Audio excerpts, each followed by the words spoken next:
Warning, there may be explicit language in today's episode. Viewer discretion is advised.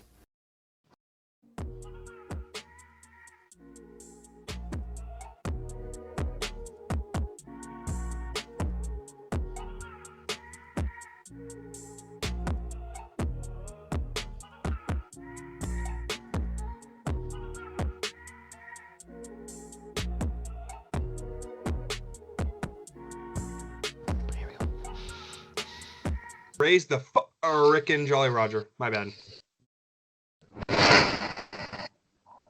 I didn't say it. I didn't say it. How about them Buccos? Just saved it. Just saved it. Yep.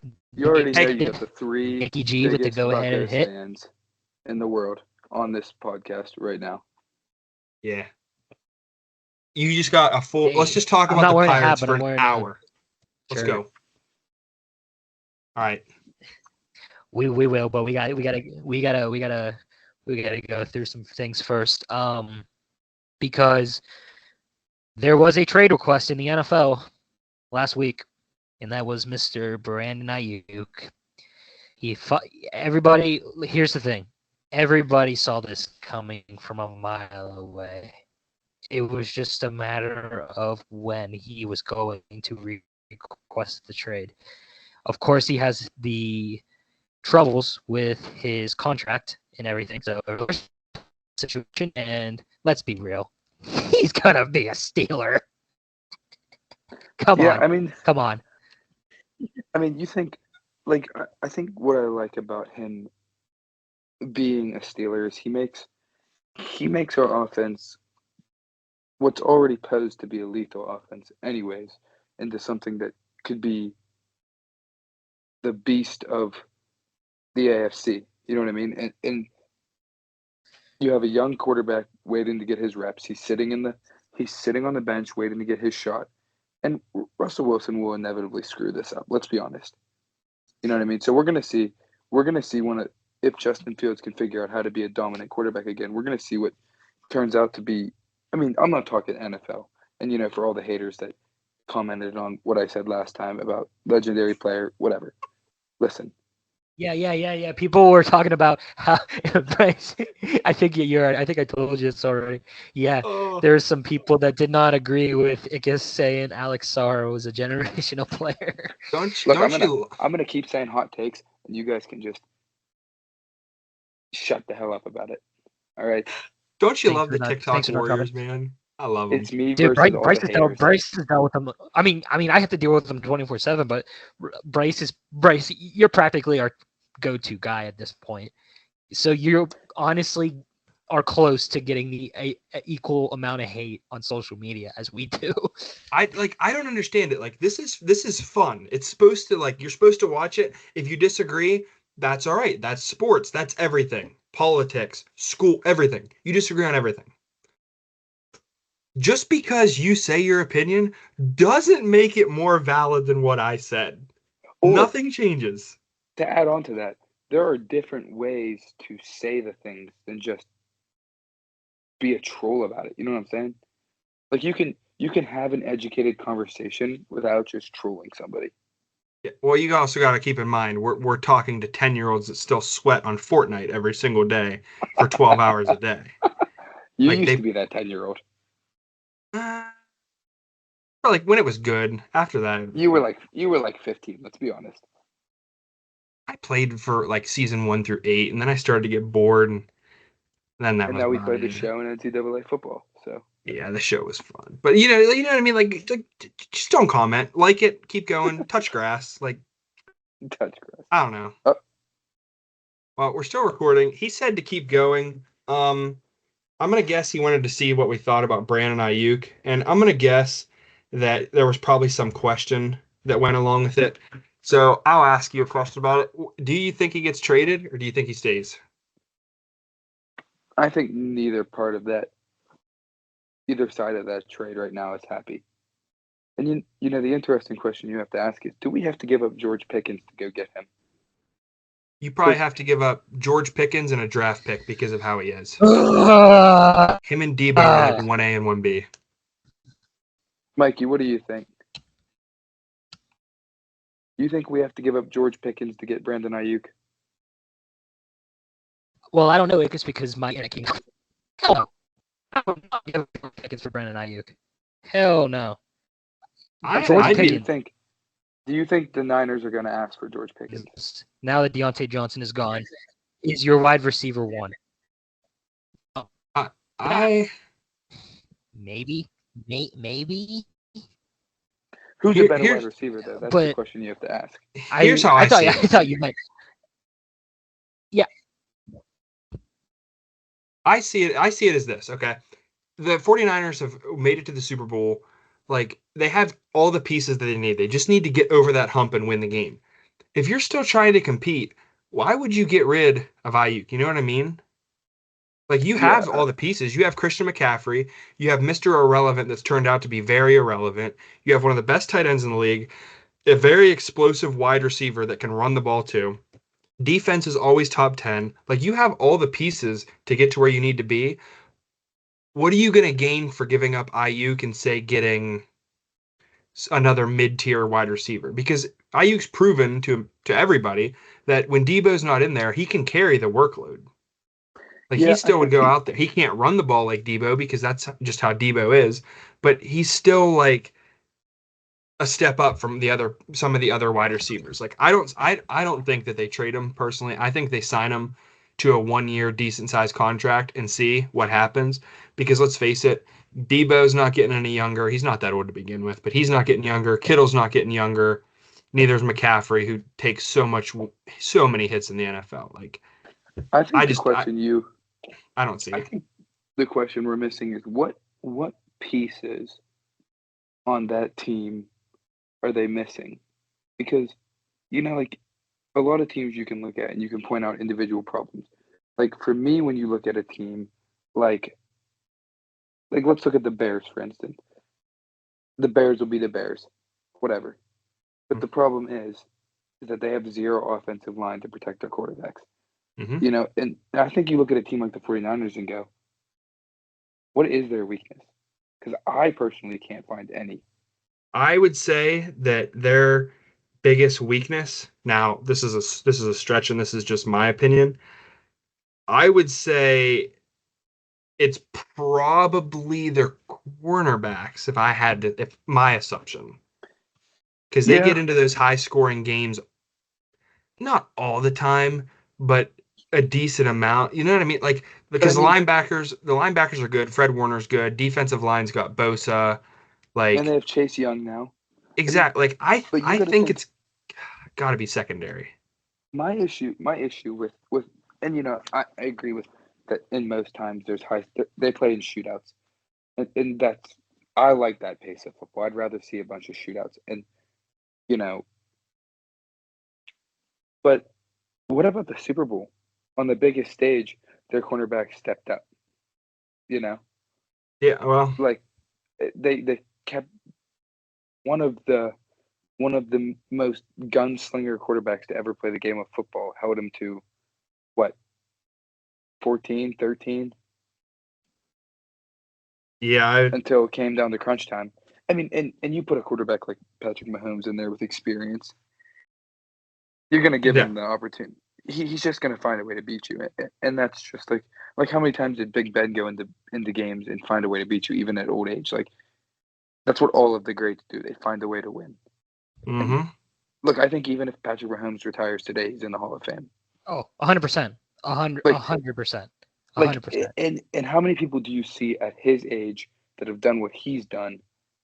Like, even like, I mean, I get it. Like, okay, a comparable, a comparable hype, I guess, would be like, a comparable player would be like Steph Curry, like, did things that nobody else has ever done in his respective sport.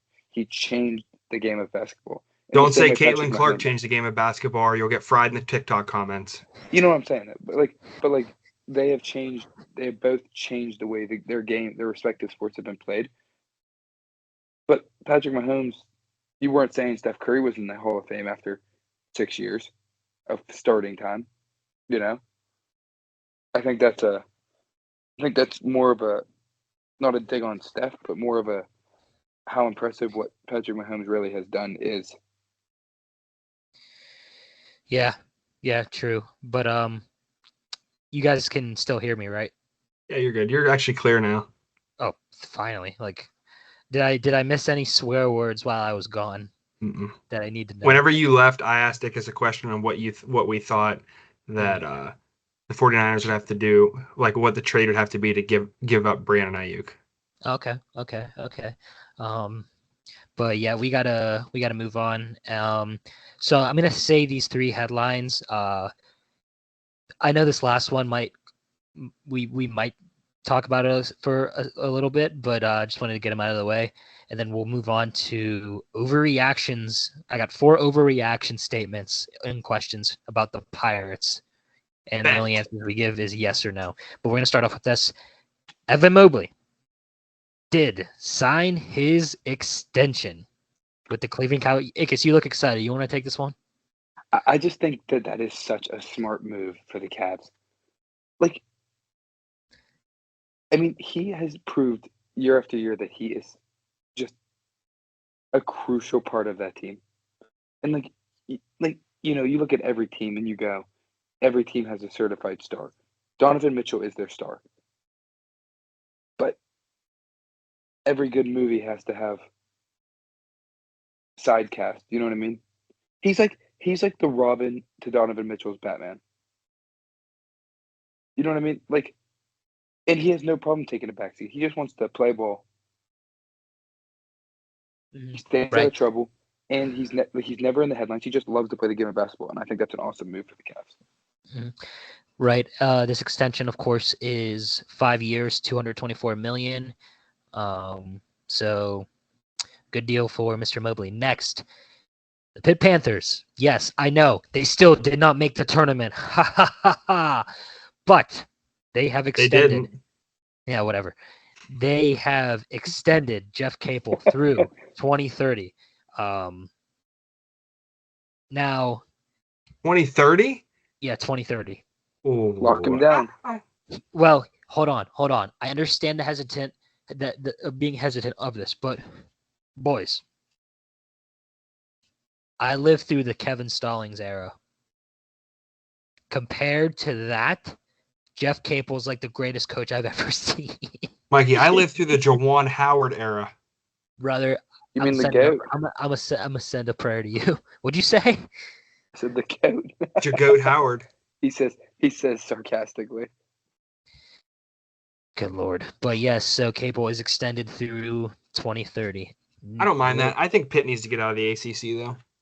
Yeah, you can make that argument. Yeah. But next, Jordan Love. I actually just saw this today, and I'm glad Trash. I did. Water. To hold out practices and preseason games because he is trying to sign his extension with the Green Bay Packers. I think they'll get it done. What do you guys think? Listen, all these not the GMs, the freaking, what are they called?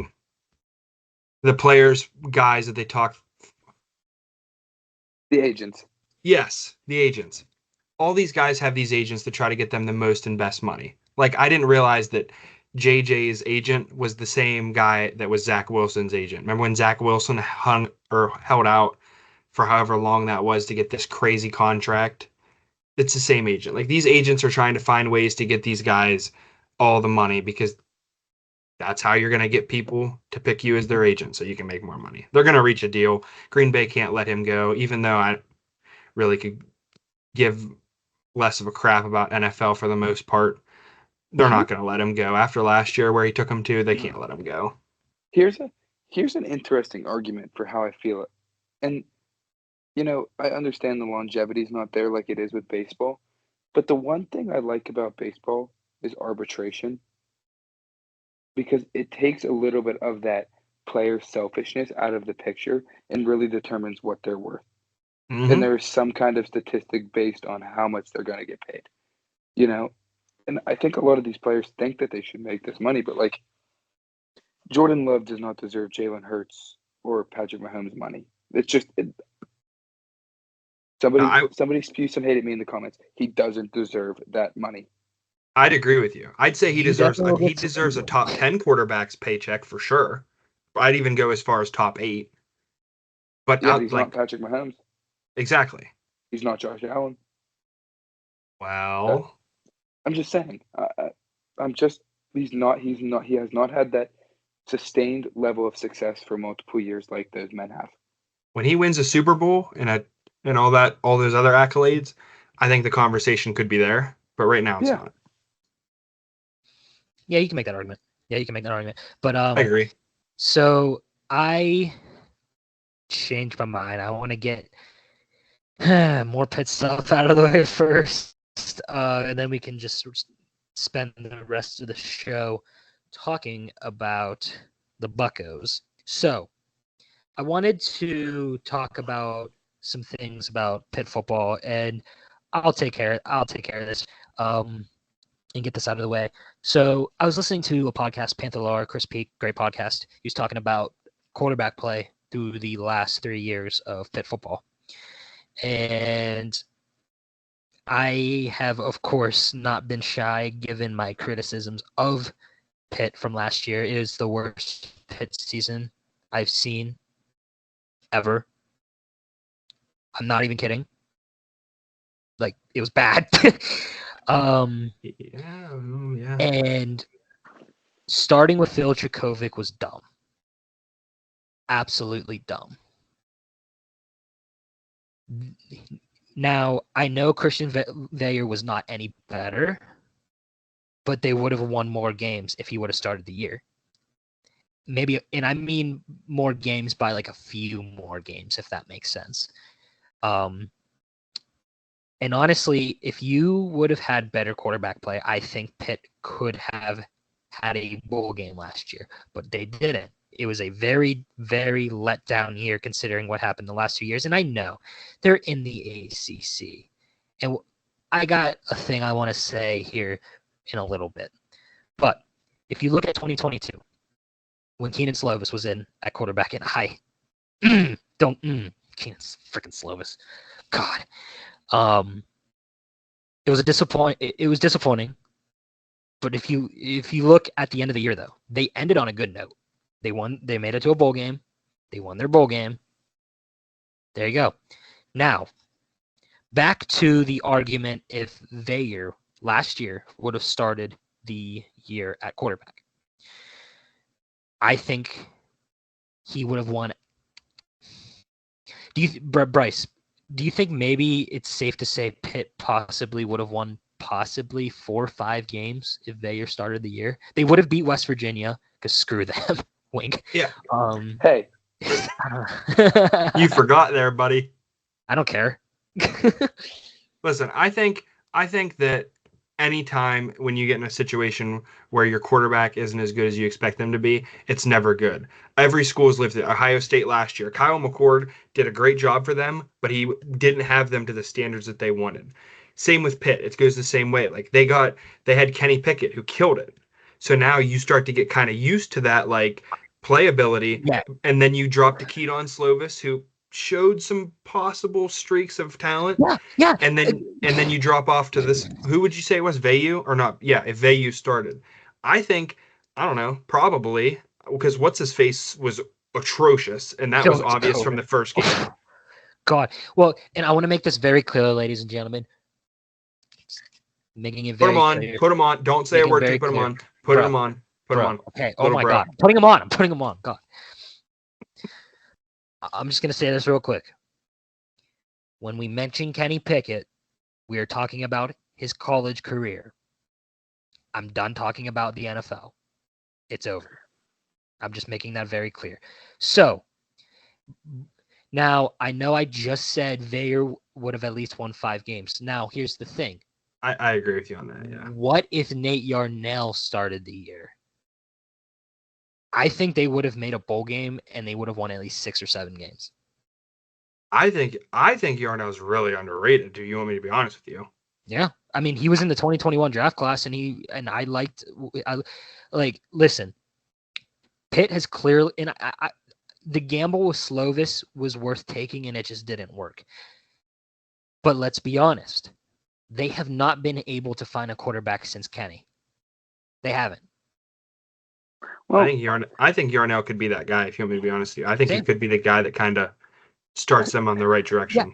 I agree, but you also got to remember they are going into a new offense with Cade Bell, and Frank Signetti did not believe in Nate Yarnell at all.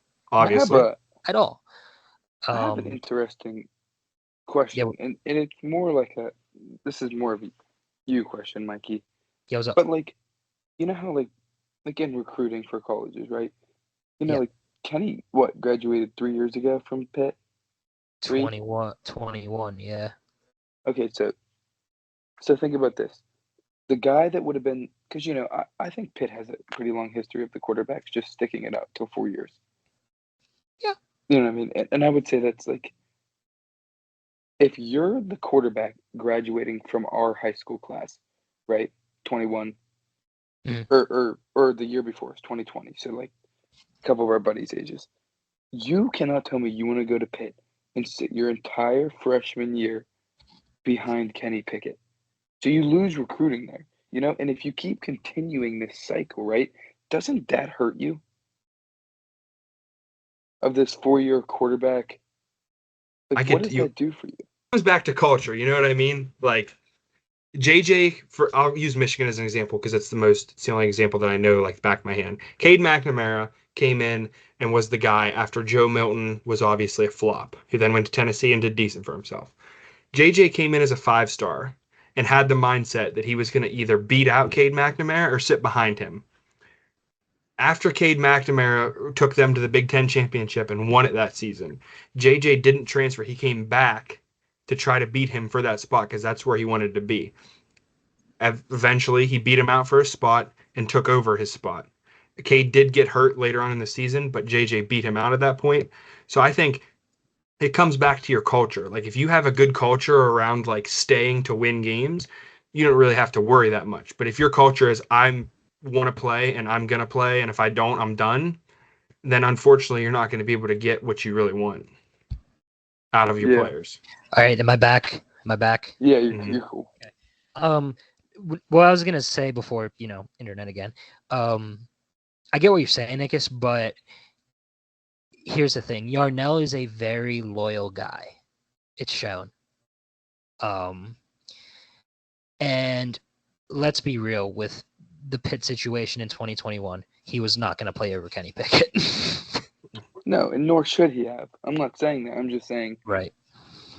Like, as a freshman anywhere, if you, like, 5-star quarterbacks, and Pitt's not bringing in a lot of 5-star quarterbacks, so no. Yeah, no. Hold with me. Just hang with me for a minute. But I'm saying, like, a guy at that level wants to start immediately. When you've shown that kind of level of success in high school, you think you should start anywhere you go. So, like, there's got to be something said about going to a school with an opportunity to start right away. Right. So I want to. There's a couple more points, and then my take I want to say after that. I never really got to talk about this, and I've said it before, to you guys and my friends, other friends. But in a Cade Bell offense, of course, we don't know what's going to happen yet because the season hasn't started yet. But it could work. But you need to have better quarterback play. You cannot start the year like Phil Jakovic did last year, or you're going to bomb. Quite literally that simple. It's like the most simple season for Pitt this year. But another interesting point before we move on here soon is ACC Media Day is in a few days, or I believe tomorrow, I think. And Pitt has sent McMillan, Gavin Bartholomew, and Nate Yarnell. So it's clear they are confident in Nate Yarnell as they're sending him there. But here's the thing. I would not... Yeah, no Rodney Hammond? Yeah, no. That was weird. That was a little weird. That is weird. Yeah, that was weird. But, yeah, so it's clear that they're very confident in Nate Yarnell, and it is very telling that they're sending him to the media day. But here's the thing. I would not rule out Eli Holstein. I wouldn't. He's the Alabama kid, right? Yep. And here's the thing. The thing that needs to change, if Nate Yarnell struggles, and you cannot be the same stubborn Pat Narduzzi that you usually are. You got to pull the plug and go to Holstein if it's not working. It's that simple. Now, my take, and I'm not even gonna. Is the funny thing. I am not gonna make a reel about this because I know people's feelings on him, and there's just no point, and I know where this is gonna go. It might get some engagement though. Think about that. Maybe. Just in case, I will write it down. So, and we're going in dangerous waters here, gentlemen. I'm ready. Kenny Pickett. If you want to say the ACC is not good, fine. If you want to say the ACC was not good when Pitt won the ACC championship in 2021, fine. But to say Kenny did not deserve, at the very least, the Heisman finalist, one of them, is bogus. If you look what he did that year, with the numbers he put up, he deserved to be there. Now, win? Yeah, okay. That's where I draw the line. And Bryce is going to like what I'm about to say now. I think Hutch should have won. I don't. Uh, I mean, biasly, yeah, I wanted him to win, but of course, the Heisman Trophy is the best overall player. Hutch was the best difference maker for our defense, but he was not better than Will Anderson, in my personal opinion. That's fair, and that's a fair way of looking at it. Who was it? It was C.J. Stroud, Hutch, Bryce Young, Kenny Pickett, and that's it. Okay, yeah. I don't think Bryce Young was the guy that should have won, and I understand C.J. Stroud fell short, but that's not on him. The reason they lost, he scored for them. The defense couldn't hold Michigan. Simple as that. I think it should have went to Stroud personally, and that pains me. That pains me to say. That completely hurts my heart to say that. But I think that he was the best player in college football that year. That's fair. I mean, I'm still sticking with Hutch, and of course, biasly, I would have loved for Kenny to win. But even Kenny going in said, "Yeah, I'm not winning." He knew basically. I mean, you just gotta stats wise, you want to look at it. You're gonna critique every little bit of it. Did he deserve it? Did he not? He brought Pitt from what normally 7-5, 6-6, that range. Yeah. He took him from that range to 12-2. I think 11-3. Okay, still, that's what 5-6 games better than what they're usually at. Quite frankly, the best quarterback since Dan Marino. And I know Dan Marino and back then they won national championships, but it's different times, and you got to understand the points we're trying to make here. But yeah, Kenny deserved the finalist. I don't care what anybody says. I'm sticking with that. I got your back. I agree. Now, again, taking the NFL stuff out of the conversation because that happened after, and we're not talking about the NFL. We've talked about it. We talked about that ad nauseum. But yeah, that's where I'm ending it. All right, gentlemen, it's Buccos time. Battling Bucks, baby. Do you fucking believe? Now, I'm going to leave it up to you guys. Would you like to get the All-Star weekend out of the way first or go to overreactions? Crank out. Do the overreactions first. Yeah, let's do the overreactions because that'll be more fun. Okay. You want the breakdown of the All-Star game? Paul Skeens shined like he usually does, and Brian Reynolds did too. Unfortunately, he had to make the last out on a strikeout, but there wasn't anything he was going to do to win the game anyway. All right, overreaction time. He's still the best little version. He's still the best Pirates hitter on the team right now. Simple as that. All right, next. I agree. But here we go. Overreactions. So I'm going to read 4 of these overreactions. Yes and no. Give me a little bit of an explanation after. So are you ready? I'll let Ickes, you go first and I'll go second, or if that's how you want to do it, we can. Okay. That's fine. Ke'Bryan Hayes should be benched. Oh, yes. Agreed. 100%. Yes. Yeah, and here's why I'm going to say yes. Because if we're going to look at Jack Sawinski and say that he has underperformed, we have to look at the guy you paid a lot of money to and go, but he's not getting the job done. I was going to say, you better watch it, boy. I can't stand Jack Sawinski. I'm just saying, we can't pick and choose who we don't want to like. That's all. Mm-hmm. I think I gotta agree. I think he should be. If not, I'll take it a step further. I would not be opposed to a trade involving Ke'Bryan Hayes where we get a piece that greatly helps the team if we have to give up Ke'Bryan Hayes and some prospects. I would not be. Jazz Chisholm. Now, here's the thing with that. He's batting 242 right now. Not great, but he's like sixth on the team when batting on purely based off batting average. And his problem is, once again, I've said it like 50,000 times, not an accredited swing coach whatsoever. MLB is a completely different game. From my view, looking in, he is trying to pull the ball. He's trying to hit left center all the time. There is no push unless he's completely late on it. I think he flies his front side open and rolls his hands over to try to pull the ball.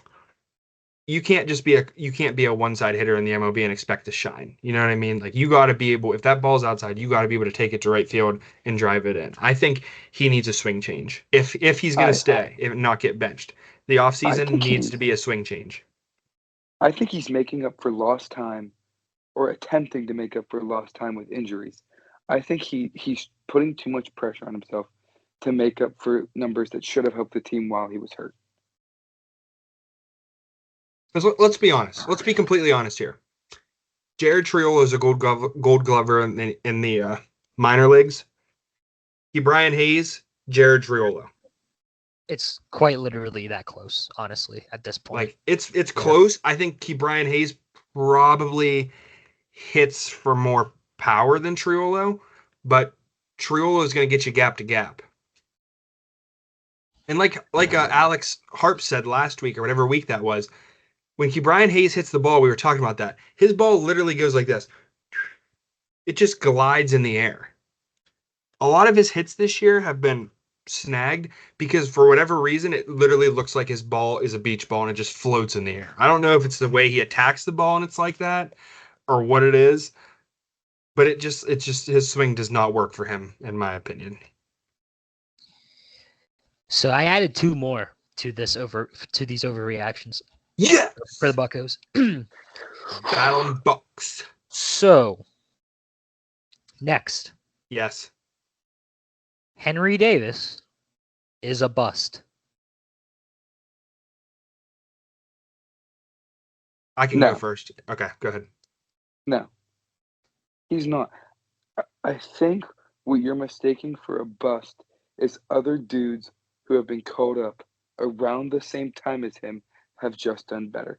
You have to understand that as a catcher, what he came up as, correct? We drafted him as a catcher. Yeah. Mm-hmm. He's doing exactly what catchers are meant to do. Hit for low average, hit a couple home runs a year, and play good defense. I think he's a half decent catcher. I'd say he's top 15 defensively when he plays his best game. Interesting. That's a hot take. Bryce? I think we're going down the same road. We're talking about another guy that needs a swing change. If you look at a lot of his strikeouts in the MLB this year, they are high in the zone strikeouts because his swing does not let him get to that high fastball and hit it on a line. He has to hit that ball in the air because of how low he gets into his stance. He can't get if you looked up his strikeout rate on high fastballs right now, I wouldn't be surprised if it's in the high 40s, high 50s even. Like, he strikes out on a lot of high fastballs because his stance starts very, very low and he stays low through it. And then I guarantee you, if you look up where most of his home runs are, they're middle low on the plate because that's just what his swing lets him hit. So I don't think he's a bust. I don't think you can call him a bust yet. But I do think that if he continues to run with that swing that he has now and doesn't get more neutral in the box and not be too low or too high, unfortunately, he's going to be labeled a bust because he's not going to be able to hit the high fastball. Okay. I added another one. So Luis Ortiz is better than Bailey Falter. Yes. And I need to talk about statistics here. I'm going to pull so many statistics like it's going. He has a sub-2 ERA through the last 4 starts. He has a sub-1 WHIP. Like, and he has he has a 6.93 strikeout rate, like strikeouts per 9 in the last 4 games. Like, dude, think about how crazy that is. He's thrown like into the 7th every game he started in the last 4 games, and it was 0.73. That means he's thrown like an absurd amount of no-hit innings, and he threw in against the Fighting Phils. Probably a team I personally think is better than the Dodgers. You could argue that I think- 100%. Oh, I think the Phillies are a better team than the Dodgers. I think they're the best team in baseball. I'll say it right now. They are the best team in baseball. And he gave him one hell of a fight. I gotta take the same side here because I went down and watched Bailey Falter pitch, and I think a D3 school could hit Bailey Falter and get him out before the middle of the 5th inning. His usage on his fastball, I know they say it gets on you quick, and that's why he's able to make it in the MLB, but being an MLB pitcher, you cannot throw, I believe his number's 47% fastball usage. You cannot throw fastball 47% of the time and expect to be a sub-3 ERA pitcher. Not unless possible. you have a Paul Skeens fastball. Yeah, okay, yeah, that's a good point. 94 miles an hour? That's BP. That's landing in freaking Mercer County if Shohei Ohtani hits it. Yeah, that's a subpar fastball in the major leagues. Exactly. So I would say, based off how Ortiz mixes, definitely better. Now, if they bring Falter back, please don't bring him back. If they bring him back and he develops more usage with a curveball and slider, maybe gets his changeup more used as well, and gets that fastball usage down to like third, I'd go into the 30s.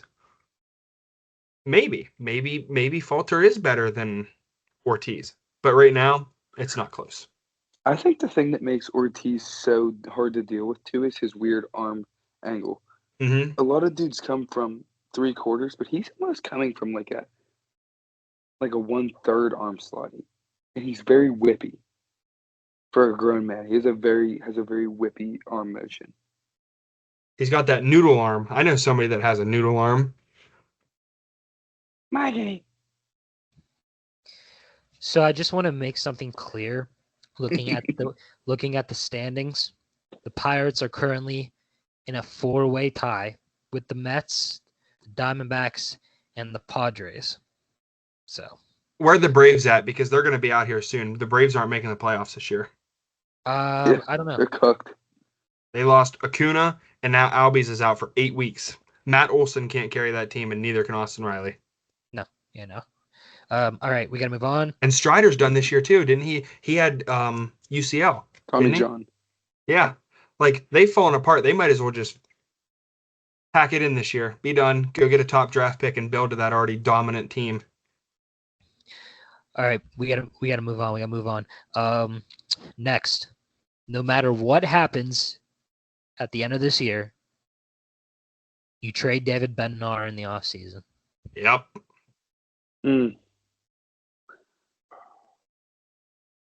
Go ahead. Okay. Now I can get behind that. Now here's the thing. I'm basically the moderator. That's why I'm not really giving my answers, just to make that clear. That are people that are watching. I can get behind that. I think though, it's always nice to have a hometown kid on your team.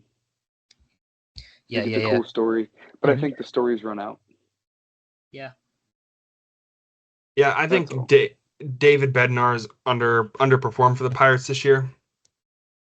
And I mean, I want to say this nicely because he has been a huge piece for the Pirates the past couple years coming in to save games, but this year he hasn't really helped much. Now DL, back problems, that you can take all those into consideration, but he's like a fastball curveball pitcher. Occasionally a splitter that gets guys. Now, since he's been back, I will say he's thrown that splitter more consistently with more break, which I think's helped him a lot. But I don't think he, as a closer, like you look at Clase, probably arguably the best closer in the league. Would you agree? Yeah. He's top 5. Definitely top 3. Top 2. I'll give you that.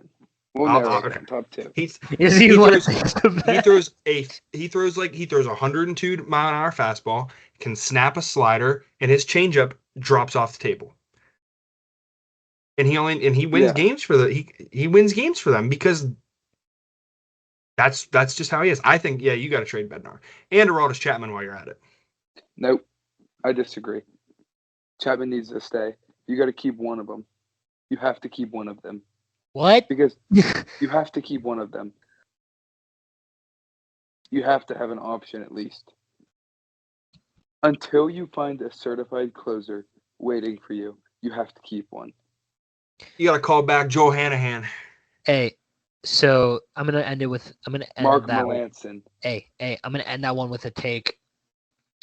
Not now, but in a few years, wouldn't be opposed if they put Bubba Chandler in as the closer. Sure. Think about it. Think about it. What about a little Solamento action up there? Maybe. All right, we got 3 more. We got to get through this, and then I want to say some stuff about the MLB Futures game, and then some things about the Phillies series. Okay, next. This one should be quite easy. Paul Skeens is the best pitcher in baseball. Yep.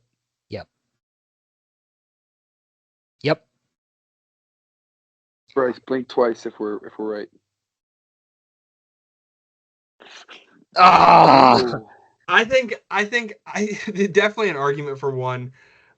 I say you got to see how after the All-Star break goes, because you've seen guys that dominate before the All-Star break, after the All-Star break disappear. He comes out against the Cardinals tomorrow, throws 7 innings, 10 strikeouts, 100% rookie of the year, best pitcher in baseball, hands down without a doubt. Maybe a Cy Young. Maybe a Very chance at a Cy possible. Young. Sure. Okay. Next. Give him the MVP. Brian Reynolds is the best switch hitter in Pirates history. No. Now. No. Interesting. Neil Walker. Ooh, that's a good. Oh. Let me get this straight. I just want to make it very clear. The 3 of us love Brian Reynolds. Yeah, and I love Neil Walker more. Just wait. You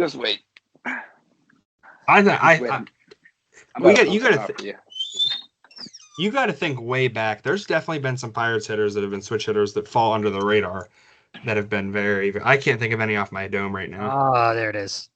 There it is. The old white set. The old white kids. Like, I'll agree with you solely based off the fact that I can't think of any other switch hitters that were in Pirates history right now off my head. I'd have to go through the notes and look. But I'll agree with you purely based off I have nothing else to go off of. It's just not true. All right, lastly, I refuse. and we can like segue into the Phillies series with this. In 2024, this season, the Pittsburgh Pirates will make the playoffs. You know what? I think we should skip this because I don't think we should jinx them. Because I care about the Pittsburgh Pirates too much. We're good. Too I knocked much. on wood, so we can say what we need. Cool. Okay. All right. Yes, they will make it. And I think it'll be led by what I would argue is a top 5 pitching rotation in the league right now. If Jared Jones gets healthy again, we will make the playoffs. Without a doubt. Because I think he comes back better off of the IL than he was before he left. You see, this is where I'm at. If you get a few more bats, you will do it. You will do it. I think you need one. I wouldn't even say. Yeah, I'd say one. And I would say one, but just to be safe, I would go 2. I think, and I've heard some interesting rumors about us maybe getting Jazz Chisholm, and I think that helps out And what I think not only does that help is our team, but it helps the energy at the ballpark, which also helps the team. He brings a different level of energy to the game of baseball, which I like. I'll try and break this down very, very simple. I'm gonna pull off what he said.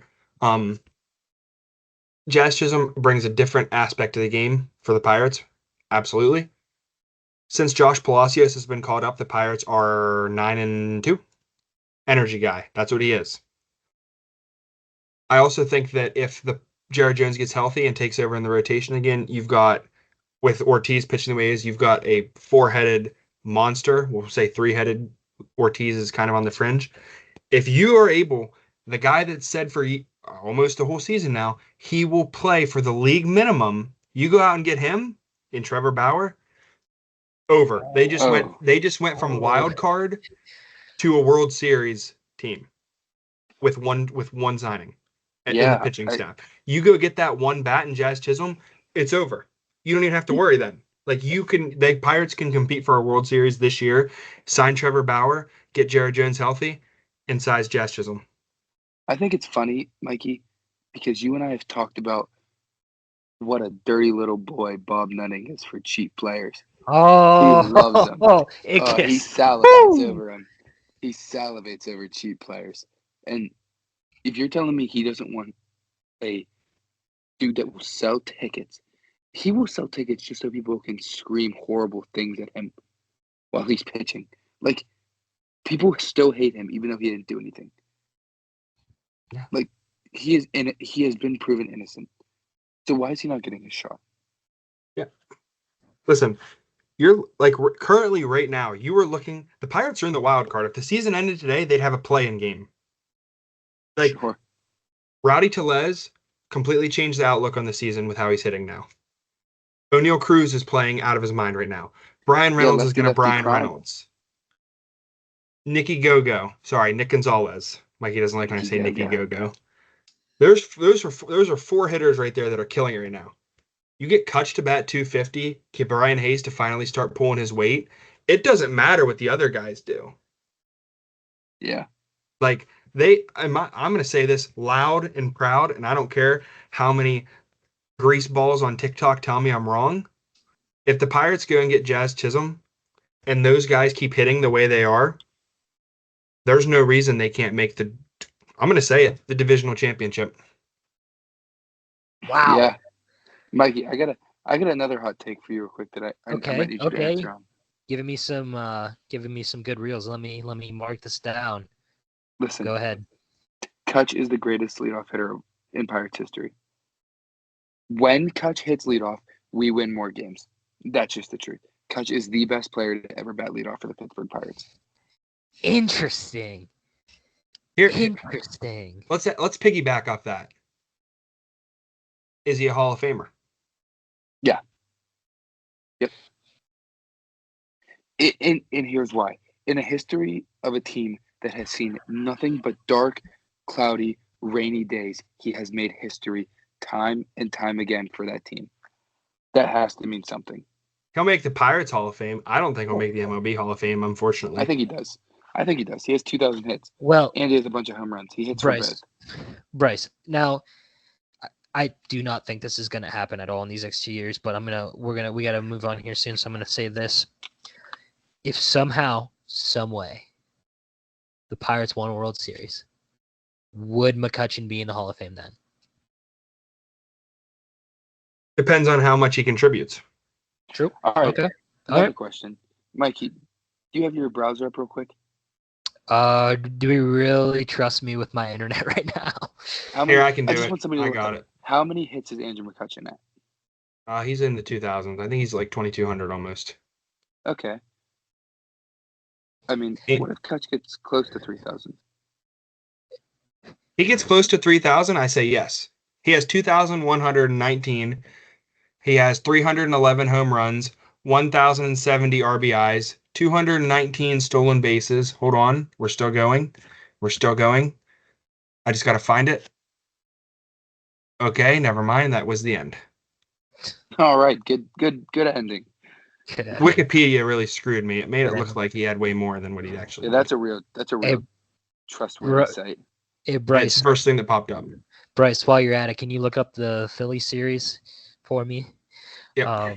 Sick. But yeah, so interesting overreactions, boys. Interesting overreactions, and we'll have to do some more of those. Because Bryce, I actually think we have you penciled in for next week as well. Okay. Cool. But yeah. So real quick, August 19th. Well, for me, August 19th, but for everybody else, August 21st, we will have the owner of Steeler Nation, Justin McGonigal, on the show. Can't wait. Mark your calendars, the 21st. Subscribe, like, all that fun stuff. So we're there. So of course, as I kept coming in and out, my internet is trash right now, so I can't really do anything about it. So I'm gonna. Do you want me to roll through the stats of the series? Is that way you want me to pull it up? Yes, please. All right. I'll try to go quick since we're kind of running low on time.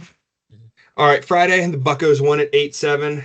Martin Perez should have lost them that game. Think about the past Bucks. If they're down like they were, Martin Perez went 3 2/3 innings, 7 hits, 6 earned runs, 2 walks, 4 Ks. Bad. Very bad. But Aaron Nola, a very, very solid pitcher, didn't do much better because the Pirates got to him. Buccos ended up winning that game 8-7. That was followed by a total of 8 hits from our top 3 hitters in Kutch, Reynolds, and O'Neill Cruz. Nick Gonzalez had 2 RBIs. Rowdy Tellez had 3 sac flies in that game. Brian Hayes, surprisingly, not really, went 0 for 4. Palacios went 1 for 4. Joey Bart went 1 for 3. Sawinski went 1 for 2, and that was about it. The bullpen really saved them that game. Holderman shined as normal. And then Molzinski shut it down. Did really well. Oh, sorry. Quinn Priester in the bullpen is kind of scary, to be honest with you. All right. Yeah. Here's the thing. I have not, and just quick, right? Just real quick. I have not given up on Quinn Priester yet. I have not. And that's all I'll say. I have him in the bullpen as like a Luis Ortiz rule. I mean, he's looked really good. Game 2, Buccos came out and they beat the Phillies again, 4-1. Arguably the best team in baseball. That was followed by, once again, Kutch, home run. Brian Reynolds, 2 for 3. And O'Neill Cruz, 2 for 4. Brian Hayes, 2 for 4. Basically, Nick Gonzalez. It's the same 5-6 guys every time that win the Pirates games. Go ahead. I like to see something different with O'Neill Cruz that game because he went lefty crime during the late innings of that game, and I think that should show, the coaching staff for the Pirates that maybe we should stop platooning the kid. Stop subbing him out.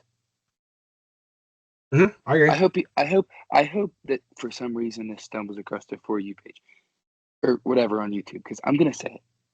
You guys are morons. Stop benching the kid. He didn't do anything to get platooned. The only way he's going to get better at left-handed hitting is seeing left-handed hitting or left-handed pitching. I agree. I mean, if you want to make a run, you got to leave him in the lineup. He can change he's honestly the Pirates' Pedro Alvarez. Changed the game in one swing. Yeah. Even though Pedro Alvarez wasn't anything spectacular, he can change the game in one swing. And he's a spark plug. Yeah, you can't play him 4 games a week and sit him 3, and then look at that. We went 3 for 4 that week and won 3, lost 4. Common denominator. The 2 of the games we lost, O'Neill Cruz didn't play. You got to have him. I agree with you. But Luis Ortiz went 7 innings, gave up 3 hits, 0 earned, 2 walks, and 2 Ks. Obviously, you'd like to see more strikeouts there, but ball on the ground, ball in the air, that's an easy out. You can't complain with it. You can't. Chapman came in, shut it down, and Bednar gave up a absolute crapshoot missile to Bryce Harper. And it landed in the Allegheny. All right. Do we have to talk about Game 3? No, let's not. No. Well, I mean, we can, because that's the Pirates are going to pirate, obviously, like we've said how many times. Castellanos did it again. Yeah, bro. Like, come on. This needs to be studied. Biden drops out, and he goes deep. President that's a deep Biden will be drive to left dropping out, field. and that's a drive deep to left field by Nicholas Castellanos, and it's gone. But like we said, the Phillies. Go ahead, sorry. I said the man just he is fueled on darkness in the world. Yes. Not that that's darkness. Bro, You know, listen. I'm gonna win the AEW World Championship, and it's gonna cut to a broadcast. Castellanos comes out of retirement and hits a drive to left. But the Phillies won that game because they're the best team in baseball. Everybody in the lineup got a hit except Kyle Schwarber, and even he got on base twice with walks. That was a Marco Gonzalez crapshoot. That was atrocious. Sorry, Marco. You're sub-3 ERA too. I wish we had Polo. I wish Paul Skeens would have pitched in that game and tried to sweep the best team in baseball. Yeah. But imagine Bryce Harper versus Paul Skeens. Yeah, but I mean, they hit the ball. I think you also have to think here, Bryce. If we sweep the Cardinals, we're in second. Mm-hmm. We take back the most important because we're not catching the Brewers. We're just not. Yeah, we are. Yeah, we are. Really? You think so? We are 6.5 behind the Brewers. If we don't listen, I think we play them 3 more times. We're 6.5 behind them. If we say we stay at 6.5 behind them, if we win 2, lose 1, win 2, lose 1 against them 3 times, we're a half game behind. Hey. Here's the thing with the Brewers, real quick. It's July, okay? They close out the month with they're playing the Cubs now. Cubs are up on them right now, 3-1. Then they play the Marlins, who suck, and then they play the Braves, who are down. Okay, say I don't know. We'll see what happens. But here's the big one I want to get to: August and September. They play a really tough schedule. Well, at least in September they do, in the end of August. The end of August, they play a 4-game series against the Dodgers, a 3-game series against the Guardians, a 3-game series against the Cardinals, then they get the Athletics, a 3-game series against the Giants, and then back to the Reds. They have a tough stretch there where it's very possible that they only win 2 games in that stretch. You know what? I'm gonna talk about that schedule for a minute too, Bryce. You know, as much as I'd like the Buccos to finish first in the Central, you want them to go out there and sweep the Cubs. You want them to go sweep the Cards, and you want them to go sweep the Reds, because that leaves us in the most perfect spot to stay in a chance for a wild card spot. Mm-hmm. I'd rather see the Brewers just keep winning. That's just the truth. Because we'll see them in the divisional. Oh, yeah, without a doubt. Churio can't save them then. True. Even September, their schedule is just as hard. The middle of September, they play the Diamondbacks, who are a wild card team right now. They play the Phillies, who are the best team in baseball. Who knows what they'll be then? Then they play the Diamondbacks again. Then they get the Bucks, and then they get the Mets to close out. Like, their September is hard. They could go 12-15, 12-16 maybe. Like, it's very possible that the Buccos, depending on how they continue to play, like, obviously this is all a dream right now because we've never seen the Pirates over 500 after the All-Star break since like 2013. But if they stay hot, I mean, you never know. Like, it's always fun whenever the Buccos, Pittsburgh's a baseball city, and that's what I'm going to end with right there. Yeah. Let's go Bucks. But yeah, we've run out of time, so I'm not going to talk about the Futures game. About that game, all I'm going to say is that Bubba Chandler and for the Tigers, Max Clark, they are going to be problems. So, thanks for watching, ladies and gentlemen. We now, thank God, have 4 more Zoom shows to go before we are back in the studio in Edinburgh. Of course, 3 more before we have Justin McGonigal on, the owner of Steeler Nation, 21st of August. Mark your calendars.